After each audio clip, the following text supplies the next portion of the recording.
Good morning student. आपण structure and unit chapter पाहतोय. आधीच्या लेक्चरमध्ये आपण स्ट्रक्चर काय असतं पूर्ण समजून घेतलंय. नंतर किती प्रोग्रामिंग पार्ट येतोय किंवा कशा प्रकारचं ह्याच्यापेक्षा स्ट्रक्चर काय हे समजून घ्या. आपण स्ट्रक्चर समजून घेतलं आहे आधीच्या लेक्चरमध्ये. त्या स्ट्रक्चरमध्ये कशा प्रकारचं स्ट्रक्चर डिक्लेअर करतात. आधी डिफरन्स पाहिला आपण ॲरे आणि स्ट्रक्चर. ॲरेमध्ये काय असतं आणि स्ट्रक्चरमध्ये काय असतं. ॲरे हा सिंगल व्हेरिएबलला मल्टिपल व्हेरिएबल आपण काय करू शकतो, स्टोअर करू शकतो. इथं सिंगल व्हेरिएबलला डिफरंट टाईपचे व्हेरिएबल आपण काय करू शकतो, स्टोअर करू शकतो. इट इज अ कन्सेप्ट कशाची, स्ट्रक्चरची. आपल्याला त्याचा सिंटॅक्स पाहिला आपण.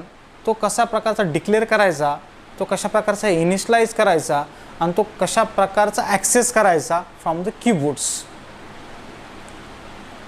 जर एवढीच कन्सेप्ट ह्या सेमिस्टरपुरती किंवा एवढ्या वर्षी जरी समजली तरी बस झालं. नेक्स्ट आजचा पार्ट पाहतोय आपण की बाबा एक सिंगल व्हेरिएबलला मल्टिपल डेटा टाईप आपण स्टोअर केला, परंतु स्टुडंटची इन्फॉर्मेशन एका व्हेरिएबलला मी स्टोअर केली S1 ला बरोबर. मला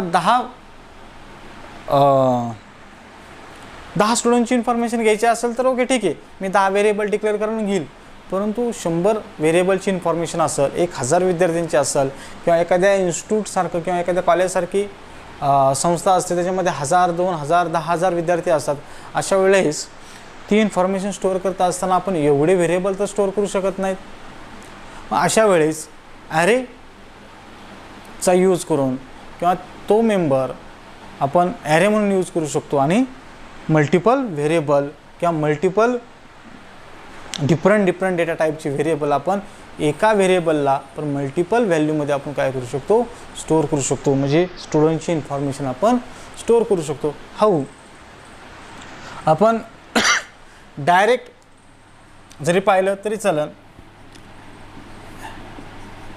आपण ॲरे ऑफ स्ट्रक्चर पाहतो. काय पाहतोय आपण, array of structure. Syntax, it is a struct name. Okay, काय असेल तो डेटा टाईप आपण जो पाहिला आहे तो data type 1.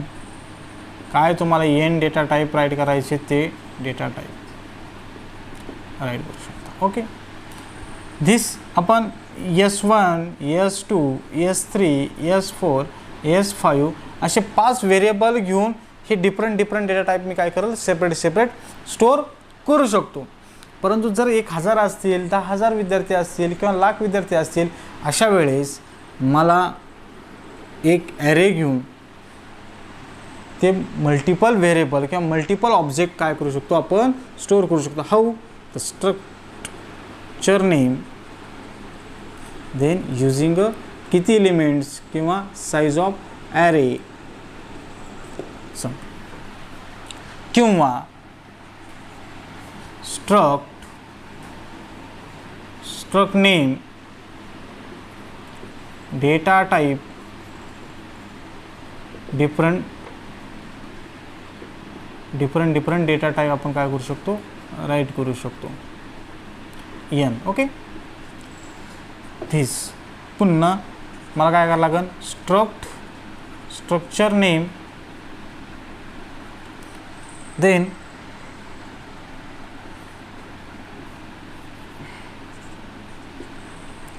size of.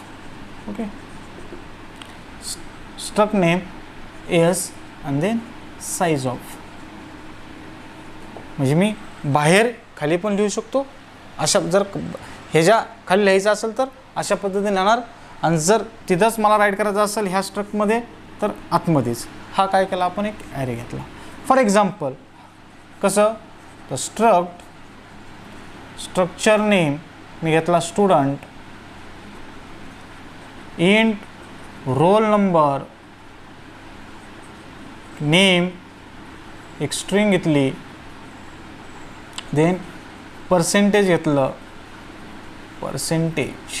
Okay, आणि देन मला आता किती घ्यायचे आहेत, एक ऑब्जेक्टलाच 3 व्हेरिएबल स्टोअर न करता मला मल्टिपल ऑब्जेक्ट घ्यायचे आहेत, मला 100 ऑब्जेक्ट घ्यायचे असतील तर काय करावं लागेल मला, S50 म्हणाल म्हणजे किती, S1 S2 S3 म्हणजे 50 स्टुडंटची इन्फॉर्मेशन आपण काय करू शकतो, स्टोअर करू शकतो. 50 इथं 100 केले, म्हणजे किती ऑब्जेक्ट तयार केले, एकच व्हेरिएबल घेतला पण तो कोणता घेतला, ॲरेचा, आणि त्याच्यामध्ये किती विद्यार्थ्यांची इन्फॉर्मेशन, 50 विद्यार्थ्यांची आपण इन्फॉर्मेशन आपण स्टोअर करू शकतो, किंवा 100 विद्यार्थ्यांची आपण इन्फॉर्मेशन स्टोअर करू शकतो. आपण कशाचा यूज करून, तर ॲरे ऑफ स्ट्रक्चरचा यूज करून.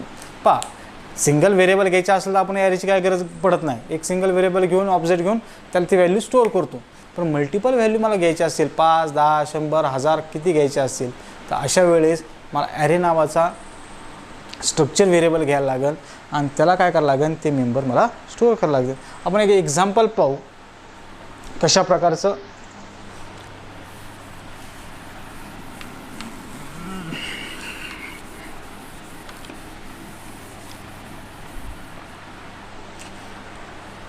जर कीबोर्डकडून व्हॅल्यू घेऊन, आता प्रत्येक गोष्ट आपण कीबोर्डकडूनच घेणार आहेत कारण मल्टिपल व्हॅल्यू घ्यायची म्हटल्यानंतर, स्टुडंट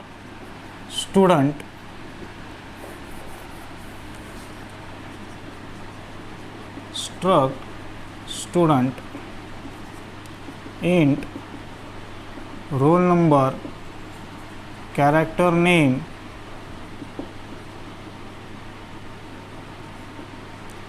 देन फ्लोट टेज देन S1 किती, एक 50 घ्या, 10 घ्या, तुम्हाला किती घ्यायचे तेवढे घ्या.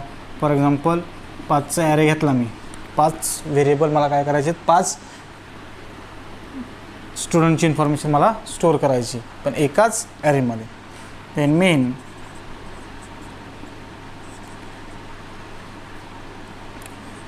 For int I is equal to 0, I less than equals to किती, 5, 0 1 2 3 4 5, then I plus plus int I. Okay, scanf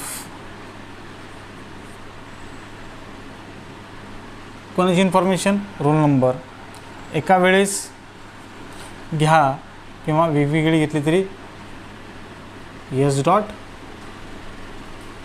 roll number. Okay, scanf % S address of S dot character string असल्यामुळं आपण ॲड्रेस घेत नाही.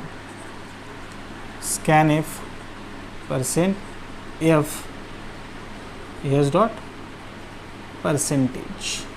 Okay, हा for loop किती वेळ फिरण, 5 times वेळा आपण काय करणार, ती इन्फॉर्मेशन घेणार.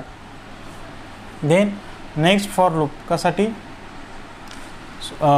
प्रिंट करण्यासाठी, I is equal to 0, I less than 5, then I plus plus, then printf %d %s %f काय, S dot roll number S dot name S dot %. Okay, संपलं. दिस इज द सिम्पल. किती, एक for loop टाकला, ही scanf किती वेळ time फिरण, 5 times.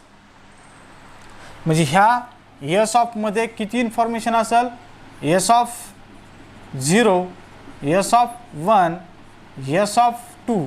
ह्या S of 1 मध्ये कोण असेल, रोल नंबर, नेम आणि %. दुसऱ्या S1 मध्ये काय असेल, रोल नंबर, नेम, %. दुसऱ्या S ऑफ मध्ये काय असेल, रोल नंबर, नेम, %. असं किती टाइम्स, 5 टाइम्स. म्हणजे एका ॲरेमध्ये 5 विद्यार्थ्यांची इन्फॉर्मेशन डिफरंट डेटा टाईपची. फरक समजला पाहिजे. ॲरेमध्ये मी काय करतो तो बघा किती सिंपल आहे ॲरे. आता स्ट्रक्चर जर यूज करायला गेलं तर ॲरे त्याच्या पुढे नाही का पूर्णतः कुंकवत दिसल, किती इझिली दिसल. पहा एक व्हेरिएबल आहे, परंतु व्हेरिएबल कोणता, एकाच टाईपचा. जर मला 100 व्हेरिएबल घ्यायचे असतील, परंतु कोणते पाहिजेत, रोल नंबरच पाहिजे, बस संपला, तेवढ्याच ॲरेमध्ये बसतोय. मी कॅरेक्टर घेतले तर फक्त कॅरेक्टरच असतील, फ्लोट घेतले तर फ्लोटच असतील. बट स्ट्रक्चरमध्ये आल्यानंतर काय आलं आहे, एका व्हेरिएबलमध्ये मल्टिपल डेटा टाईप घेईल, रोल नंबर घेईल, पर्सेंटेज घेईल, नेम पण घेईल. But roll number, name, percentage अशी 100 वेळा इन्फॉर्मेशन घेऊ शकतो एकाच व्हेरिएबलला. म्हणजे पहा आता डेटा किती एका व्हेरिएबलला स्टोअर होत चालला आहे. मी कालपर्यंत ॲरेला 100 व्हेरिएबल एकाच टाईपचे संपलं एवढंच होतं, परंतु आता एकाच व्हेरिएबलला डिफरंट डेटा टाईपची इन्फॉर्मेशन आपण 100 वेळा घेऊ शकतो. दॅट इज कॉल्ड स्ट्रक्चर किंवा ॲरे ऑफ स्ट्रक्चर. पहा ह्या S10 किंवा S1012ला असं कोणती इन्फॉर्मेशन होती आपल्या ॲरेला, S10 एकच व्हॅल्यू कोणती, 1 असेल, 1ला 2 असेल, 3ला काय असेल, म्हणजे त्याच्या इंडेक्सला 1 व्हॅल्यू स्टोअर होत होती. आता इथे एका इंडेक्समध्ये मल्टिपल व्हॅल्यू आहेत, रोल नंबर पण आहे, नेम पण आहे आणि पर्सेंटेज पण. तसंच दुसऱ्याला, तसंच परत तिसऱ्याला. म्हणजे स्ट्रक्चर्ड म्हणजे काय, स्ट्रक्चर म्हणजे काय, आतल्या आत द इंटर, म्हणजे मल्टिपल डेटा एका व्हेरिएबलला डिफरंट डेटा टाईप स्टोअर करू शकतो, ते पण मल्टिपल टाईप्समध्ये. म्हणजे पहा जर मला ॲरे जर समजलेला असेल किंवा स्ट्रिंग समजलेला असेल तर मला स्ट्रक्चर समजायला अवघड जाणार नाही. तुम्हाला म्हणून सांगितले मी तुम्हाला सेकंड सेमिस्टर सुरू झाला आणि ॲरे उगाचच नाही घेतला आपण. म्हणजे पहिल्या सेमिस्टरचा आपला ॲरे राहिला होता तरी पण आधी पण ॲरे लर्न केला आहे. कारण जर ॲरेच लर्न नाही केला तर मी नाही का पॉइंटर घेतला असता तरी तुमच्या डोक्यावरून गेला असतं, स्ट्रिंग घेतला डोक्यावरून गेला असता, हे तर कळलंच नसतं. बट आत्ता पण तुम्हाला किती कळलं हे मला माहीत नाही. परंतु जर लेक्चर आपण व्हिडिओ रेकॉर्डिंग केले तुम्ही 100 वेळा पाहू शकता. जर कोणाकडून डिलीट झाले असेल, काय झालं असेल, रेंज नसेल तर माझ्या लॅपटॉपमधून तुम्ही डेटा लाईफ टाईमसाठी घेऊन जाऊ शकता. कंटिन्युअस ते काय करू शकता, पाहू शकता. किंवा कन्सेप्ट तरी आपण जरी प्रोग्रॅमिंग जास्त पार्ट नाही पाहिला तरी कन्सेप्ट महत्त्वाची. मला काय समजलं पाहिजे की काय चाललंय ते. एकदा समजलं की काय चाललंय ते कळलं की ऑटोमॅटिक माणूस त्याच्या रिलेटेड असणारा स्टडी सुरू करतो. परंतु जर कन्सेप्टच नसेल कळली तर प्रोग्रॅमिंगमध्ये शिरण्यात काय मजा नाही. आधी समजलं पाहिजे की स्ट्रक्चर काय यूज करायचं, स्ट्रक्चर काय यूज करायचे आधी मला ॲरे कळला पाहिजे. कारण ॲरे जर अख्खा समजला असेल त्याचं लिमिटेशन्स काय आहेत ते कळतील आणि त्याचं लिमिटेशन्स मी स्ट्रक्चरमध्ये कशा प्रकारची ओव्हर करतोय हे समजून येतं. कारण स्टडी करायचं असेल तर डिफरंट टाईपमध्ये किंवा वेगवेगळ्या डिस्टिंक्ट विशमध्ये आपण काय केलं पाहिजे, स्टडी केलं पाहिजे. ओके ठीक आहे. It is a simple structure and store name. आता जर पॉइंटर आणि ॲरे घेतला तर आता हाच इथंच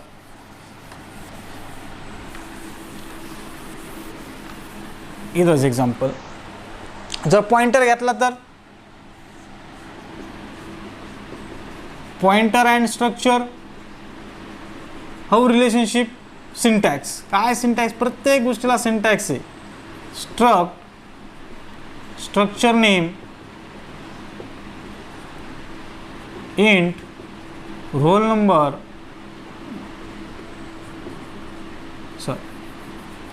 डिफरंट डेटा टाईप करा. मग सिंटॅक्स लिहितोय, कितीही डेटा टाईप तुम्ही राईट करू शकता. ओके. ऑब्जेक्ट आहे आपला किंवा स्ट्रक्चर नेम आहे हा एस नावाचा आपला ऑब्जेक्ट आहे आणि आपल्याला काय करायला लागेल, एक स्टार पी नावाचा पॉइंटर घ्यायला लागेल. हा जो काय ऑब्जेक्ट आहे त्याला काय करायला लागेल, ह्याला ॲड्रेस स्टोअर करायला लागेल. हाऊ, तर P is equal to address of S. म्हणजे पहा कशा प्रकारची, हा एस म्हणजे कोण झालं, हा ॲरे झाला तुमचा.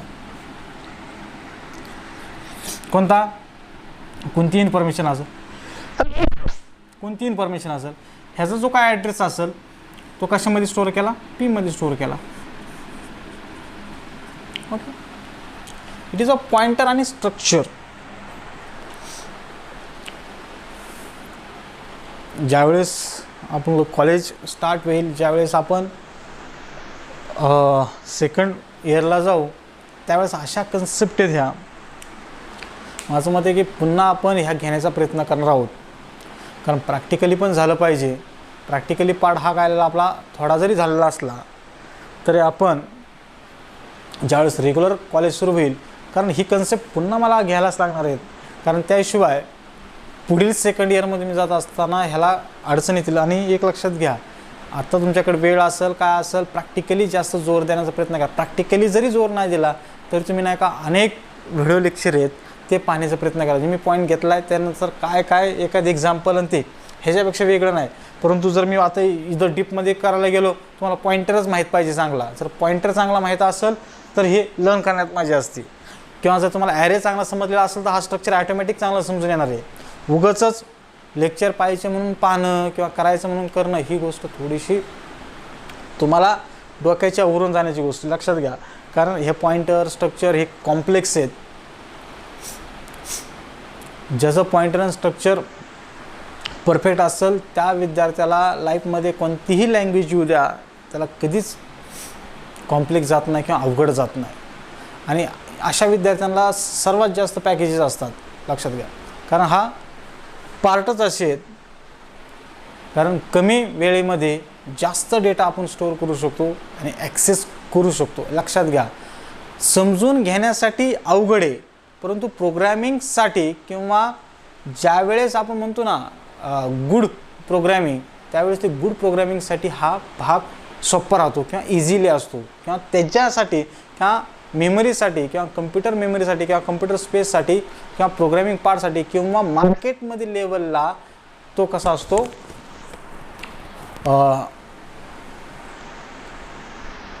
सर्वांपेक्षा बेटर असतो.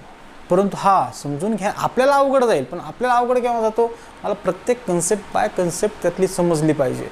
मी डायरेक्ट स्ट्रक्चर घेऊन फायदा नाही. मला नाही का साधा इंटिजर आला पाहिजे, मला साधा डेटा टाईप आला पाहिजे.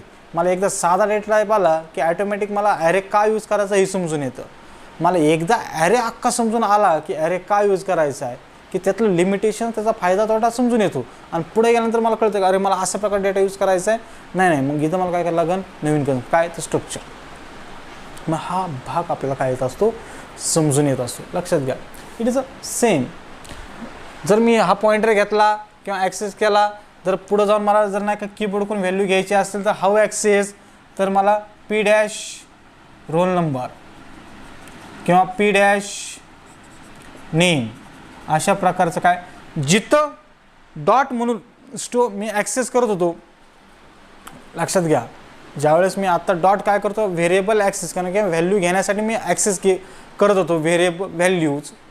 जर पॉईंटर यूज केला तर मला काय करायला लागेल, पॉईंटर म्हणजे पी डॅश म्हणजे तो ॲरोचा यूज करायला लागतो व्हॅल्यू घेण्यासाठी. पाहू एखादं एक्झाम्पल पाहू आपण पॉईंटरचं.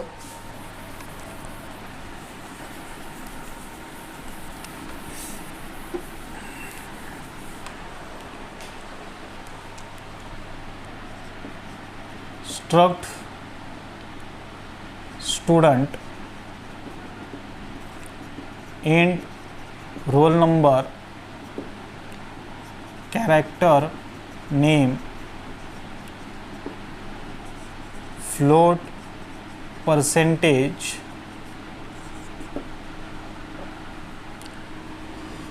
yes then star p. Okay, p is equal to address of yes. then main, मला जर व्हॅल्यू घ्यायची, एक व्हॅल्यूज घेऊ आपण आधी. प्रिंटेप काय, enter roll number. Okay, enter roll number मला जर घ्यायचा असेल तर तो स्कॅनएपने कसा घेईल, %d पी डॅश ऑफ काय, p dash of roll number. It is a concept. Then printf पर enter a name, how scanf %yes काय, p dash name. then printf काय, printf enter %scanf %f p dash percentage. Okay, अशा टाईपमध्ये आपल्याला काय करावं लागते, कन्सेप्ट राईट करायला लागते. देन मला प्रिंट करायचं असेल तर printf %d %s %f काय p dash roll number p dash name p dash percentage. Okay, this is the pointer and structure. Pointer structure इथं सिंपल, मला पॉइंटर कळला की स्ट्रक्चर कळलं पाहिजे. स्ट्रक्चर पॉइंटर रिलेशनशिप कसं असेल एक लक्षात घ्या. इथं कॉम्प्लेक्स चाललो आहे आपण, आतल्यात इंटरनली चाललेलं आहे, लक्षात घ्या. It's simple. ॲक्सेस कळला पाहिजे how.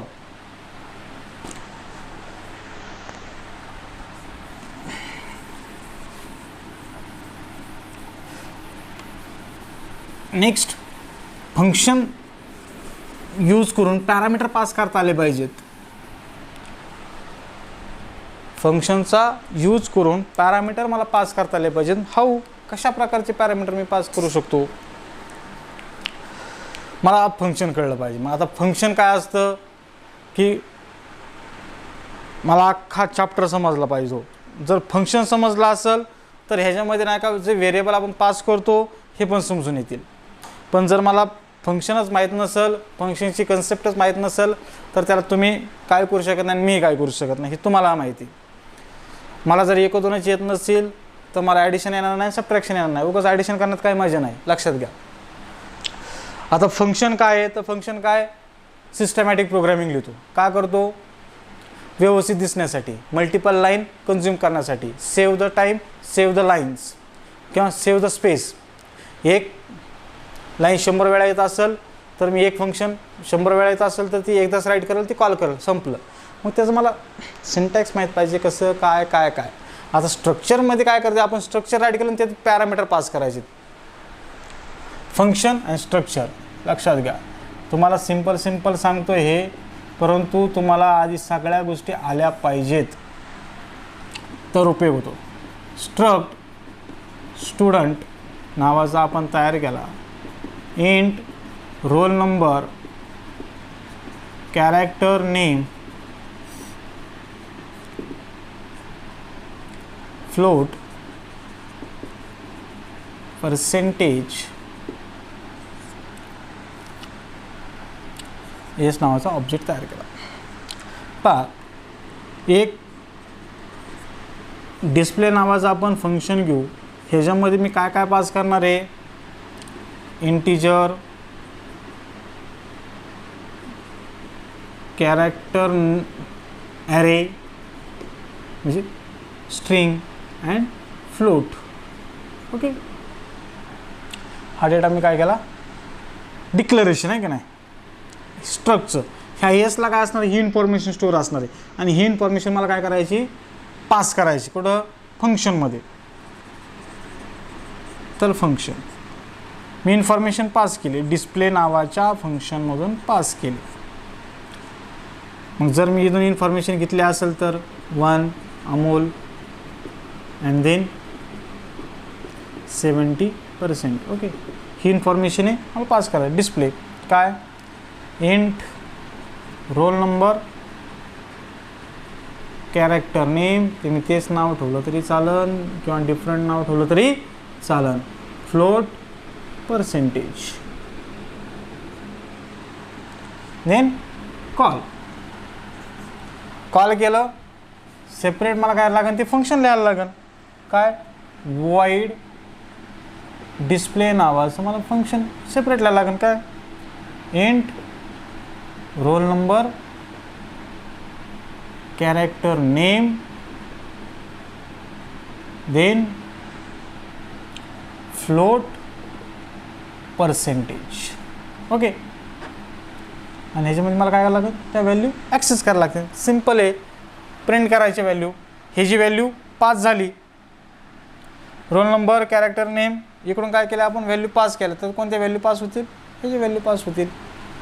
Then access, what access, त्या व्हॅल्यू ह्याला ॲक्सेस होतील किंवा ह्या व्हॅल्यू त्याला काय होतील, स्टोअर होतील. करण्यासाठी मला प्रिंटफ काय करावं लागेल, printf % s dot roll number printf %s s dot name printf f s dot percentage. This is the function. Value घेतल्या, व्हॅल्यू पास केल्या, कुठून केल्या, फंक्शनमधून.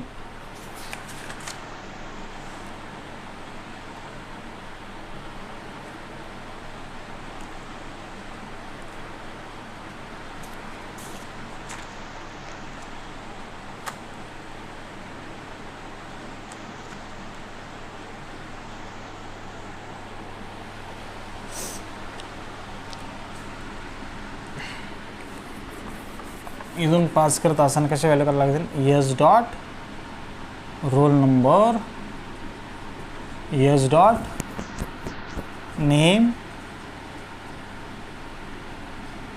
S dot percentage. ओके, हे व्हॅल्यू पास करायला लागतील. एस डॉट रोल नंबर म्हणजे कोण, 1.